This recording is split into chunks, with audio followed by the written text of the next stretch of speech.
Kasih karunia dan damai sejahtera dari Allah Bapa kita dan dari Tuhan Yesus Kristus menyertai kamu. Amin. Firman Tuhan untuk kita pada hari ini Kamis 2 Mei 2024 yaitu Markus 2 ayat 7. Beginilah firman Tuhan. Mengapa orang ini berkata begitu? Ia menghujat Allah. Siapa yang dapat mengampuni dosa selain daripada Allah sendiri? Demikianlah firman Tuhan. Seorang yang lumpuh dibawa kepada Yesus Kristus untuk disembuhkan. Ketika Yesus Kristus melihat orang lumpuh itu, dia berkata, "Hai anakku, dosamu sudah diampuni." Ahli Taurat yang mendengar perkataan Yesus Kristus itu menuduh Yesus Kristus telah menghujat atau menghina Allah. Bagi orang Yahudi, hanya Allah lah yang memiliki otoritas untuk mengampuni dosa.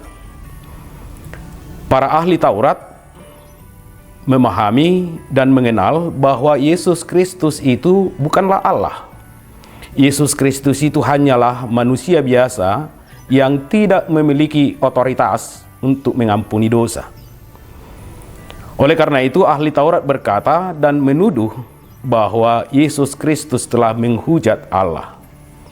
Dan bagi orang Yahudi, hukuman bagi orang yang menghujat atau menghina Allah adalah hukuman mati, sebagaimana tertulis dalam Imamat 24 ayat 16.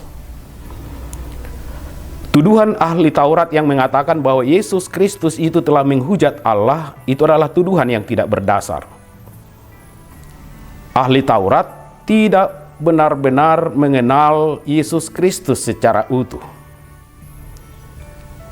Dan ahli Taurat tidak sungguh-sungguh memahami dengan benar perkataan dan tindakan Yesus Kristus.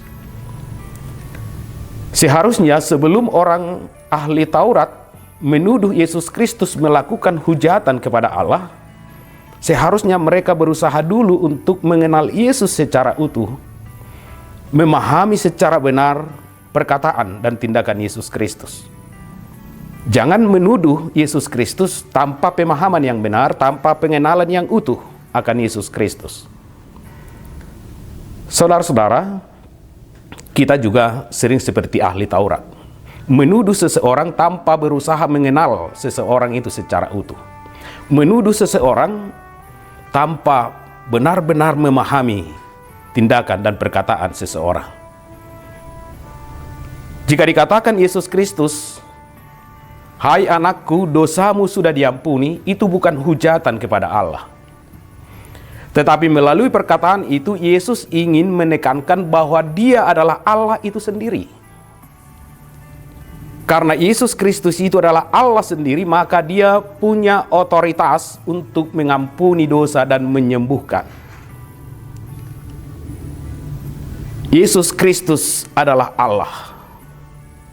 Dan jika kita lihat dalam konteks penyembuhan orang lumpuh di dalam nats khotbah ini, Yesus Kristus tidak berdoa kepada Allah untuk memohon kesembuhan dan pengampunan orang lumpuh itu.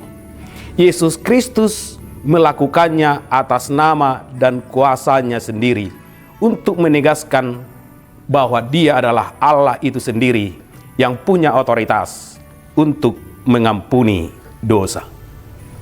"Hai anakku, dosamu sudah diampuni." Perkataan Yesus Kristus itu bukan hujatan kepada Allah, tetapi perkataan itu untuk menegaskan bahwa Yesus Kristus itu adalah Allah yang membebaskan manusia, yang memerdekakan manusia dari penderitaan jasmani dan rohani. Kelumpuhan itu telah membuat orang lumpuh itu menderita secara jasmani. Dia menjadi orang yang lemah, tak berdaya dan bergantung kepada orang lain. Tetapi di sana datanglah Yesus Kristus untuk membebaskan dia dari penderitaan jasmani itu. Dia disembuhkan. Dan Yesus Kristus tidak hanya membebaskan, memerdekakan dia dari penderitaan jasmani, tetapi juga dari penderitaan rohani. Bagi orang Yahudi, jika seseorang menderita sakit itu disebabkan oleh dosanya sendiri.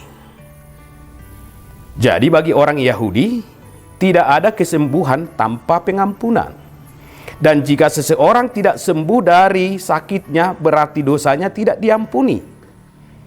Orang yang lumpuh itu, karena ajaran tadi, melihat dirinya adalah orang yang sangat berdosa di hadapan Tuhan, orang yang selalu menyalahkan dirinya bahwa dirinya sendirilah, dosanya sendirilah yang membuat dia menderita.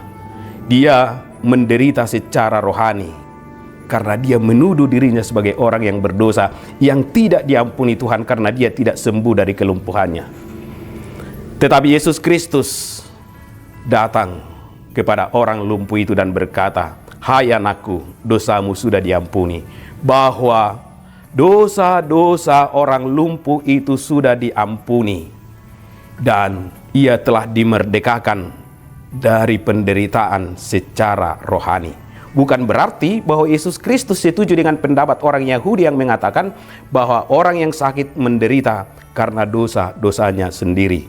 Tetapi melalui peristiwa itu, Yesus menegaskan dirinya sebagai Allah yang membebaskan, Allah yang memerdekakan manusia dari penderitaan jasmani dan rohani. "Hai anakku, dosamu sudah diampuni." Itu bukanlah hujatan kepada Allah.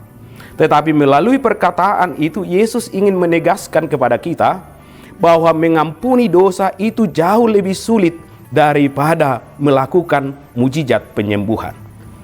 Sebelum Yesus Kristus datang ke dunia, sudah banyak mujizat yang dilakukan Allah.